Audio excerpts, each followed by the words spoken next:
Welcome to the Footywrap for round 13, and where's Chachi? Because I just haven't seen that leather jacket since the old Happy Days days. I thought I'd get in first this week. That's good. I like that. Welcome to you. I like that. Eee. The Western Bulldogs have gone to number 2 with a rocket. Is the camera moving?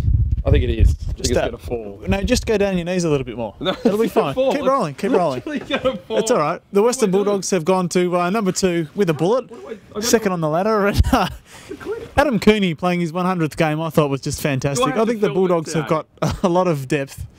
This is ridiculous. All right, we'll hold this for a minute. How did it fall? Oh, we're still rolling. Oh, I've never had it by myself. I mean, I've had it. No, I don't touch myself, but this is not going well. This is not going well. I thought Adam Cooney playing his 100th game, was it? It was. For the Bulldogs. I thought he was fantastic. Yep. He's a real Brownlow fancy, and the Western Bulldogs have got depth that goes all the way down, Paul. It does. You were there. Was it a good celebration for Adam Cooney? Because it was a strange player one to watch now. Jeff, can I just pose this question? Well, what do you think of taking kids out on the field when you celebrate your 100th game, 150th game? You know, run through the banner? I think taking your children out to celebrate a milestone game has become standard practice in the AFL. I think it's a great touch. I think it's something the kids will remember, and I think it's a nice thing to incorporate. So kids will remember. Well, I don't know if Adam Cooney's kid's going to remember it for any time, because Adam Cooney practically carried on a fetus to the ground at the Dome. It was a baby. It was a newborn baby. Right. I think I saw its umbilical cord sort of poking out from underneath its little jumper. It was ridiculous. There was a baby on the Telstra Dome. So what about when the kid grows up and he looks back and thinks, wasn't that great that Dad shared that? Could have been any baby. All babies look the same. All babies look the same. Where do you think you draw the line with that? Do you think you get a new pet, maybe take the puppy out? Or speaking of puppy, what about like you meet a new girlfriend? Do you have to be married to take them out? You ask her to take her puppies out. I had a good look at Carlton Essendon on Sunday afternoon, and it was a great last quarter. It was goal for goal. Carlton snuck up on Essendon, and they hit the front, and then Essendon responded brilliantly. It was a real shootout in that last goal. They ended up winning by 6 goals, which I thought was amazing. Brett Ratten has said, I think last week Carlton had just snuck into the 8th position for a bit of chance of September action, but he snuffed it out this week and said he doesn't want to talk finals anymore. He said, we poked our head over the horizon, and our head got kicked off, so no more talk of finals for Brett Ratten. Brett, you tilt towards some September actions, hit a bit of a snag this week. No, we're not talking about September action. I'm not talking about anything to do with September. In fact, I've requested all Carlton players and officials remove September from their diaries and calendars. In a sort of rip it out of the diary. Dead Poet Society standing on their tables. Coach, my coach, rip it out. Well, something completely different then. Preliminary talks have begun with Brendan Favola on his new contract. Don't talk to me about prelim finals, all right? I don't want to talk about prelim finals. Contract. Well, completely. Maybe we'll just keep it light then. Yeah, good, fluffy. The elimination night on Big Brother last night. Do you watch elimination finals? I'm not talking to you about elimination finals. Get it through your thick skull, mate. I appreciate your time, but this is really difficult if I can't ask any questions. You seem to be a little bit sensitive. You can ask me anything you want. Just give me one. All right. Get one question, anything you want. All right. The final question is just a simple. Finals questions. Don't you get it? It's been a tough week on us. A few clubs on the slide this week. Congratulations to North Melbourne, who slew Hawthorn. You right? Fine. That's how you say it, isn't it? Slayed. They slayed Hawthorn. They're now. Is the camera dropping again? Oh, just bob down a bit. Okay. It's all right. And after a couple of losses, they're right back in. Oh, I'm just going to have to just rip on that for a minute. After a couple of losses, I don't even know what team you were talking about. I don't even listen to what you do. Were you talking about Kangaroos, Hawthorn?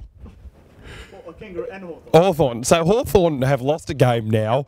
Ever since that Buddy Franklin incident in the nightclub, maybe Buddy's gone off the rails a little bit. Got to get that new tripod. And the Kangaroos were fantastic, I thought. They're hard and tough, the Kangaroos, and they love a big game. Which means I think when we come around to September, don't say that in front of Brett Ratten. No. I think they could really feature heavily. One team that's on the slide a bit though and might not feature in September, I think, is Collingwood. They were beaten pretty comprehensively by the Bulldogs on Sunday afternoon. And you are just joining. They've got injuries. They think Rocker could be finished. He's got an injury that might spell the end of his career. Well, that is a problem for Collingwood, obviously, the absence of Rocker perhaps forever. But still, they didn't have any big names playing Collingwood. Josh Fraser and Leon Davis. I heard that Shaw was best on ground. He was fantastic, but, Travis Cloak didn't play, and Rusling hasn't played all year. And Presta Giacomo, the full-back, didn't play. Wakeland, the centre-half-back, didn't play. I mean, this is like, going to see a movie like Ocean's 11, but, if they made Ocean's 14, they couldn't... Did they make 13? I think they made 13. Oh, did they? But they couldn't, if they didn't make it with George Clooney and Matt Damon, they had to throw in other actors, ones that weren't quite, like Brian Dennehy had to play the part that George Clooney played. Brian Dennehy, he's in every telly movie that's ever been made. I don't watch midday always movies. Plays like a father whose family gets killed or a police chief. Was he in Curly Sue? He might have been in Curly Sue. Yeah, but Curly Sue, do you reckon that was the most successful telly movie that, ever just went to the pictures? I don't mind saying that I cried in Curly Sue. Really? Yeah. Because it should have been a telly movie. When she came back, he came back at the end. Oh. That touched a raw nerve in me. Really? Yeah. Curly Sue. Whatever happened to her, that little girl? I don't know. I think she plays for Melbourne now. There's no joke there. Yeah, I think it is. I just picked the most vulnerable club I could think of. Yeah. Just a final thought. Oh, finals. That's a bit sensitive. Oh, just a closing word on the Melbourne Demons. They played their home game in Manuka. What is is that an Aboriginal word, Manuka? Manuka, I think. Right. What does that mean? Small crowd. Does it? Well, that stands to reason because they only had 11,000 there. But Melbourne want to sell more home games to Canberra because they think the games they play at the MCG, like against Brisbane, against Sydney, that they'll make a loss on it.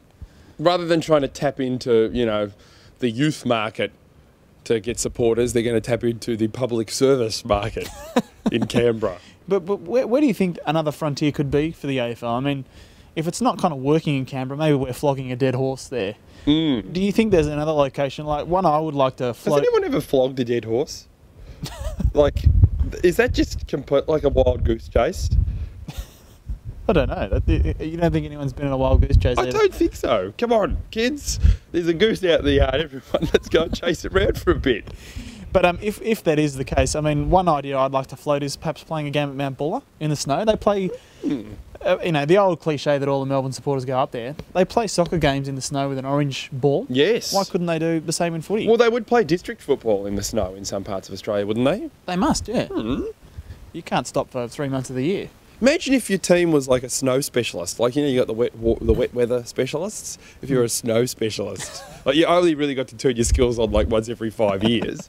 But that'd be great. That would be amazing. Yeah. I think it snowed in Melbourne twice in history that we know of.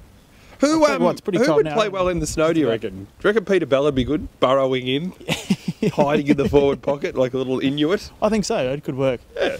But anyway, there's some real blockbusters next weekend, so we look forward to the weekend of... Split round. Yeah, but I mean, we've still got to front up for it. It's going to be huge. There's some big games coming up. Yeah, what's the point? The 8 is... What do you mean, what's the point? Well, it's split round. 6 games of footy this weekend. No, there's 16 games of football next weekend. What do you mean? They split the teams in half and, No, it's a split round. Yeah, half points, half everything. No, it's not. There's 6 legitimate games and then 2 the following week. The round is split in 2. What? The round is split in 2, not the teams are split in 2. No, it's like rugby when they do the Super 8s. That's a video camera. That's not even... I think it's Super 14s or something. Super 12s? Might be Super 12s. Oh. I've already booked a holiday, a weekend away. Where at? Daylesford. You're going to get a massage. You can get some candles.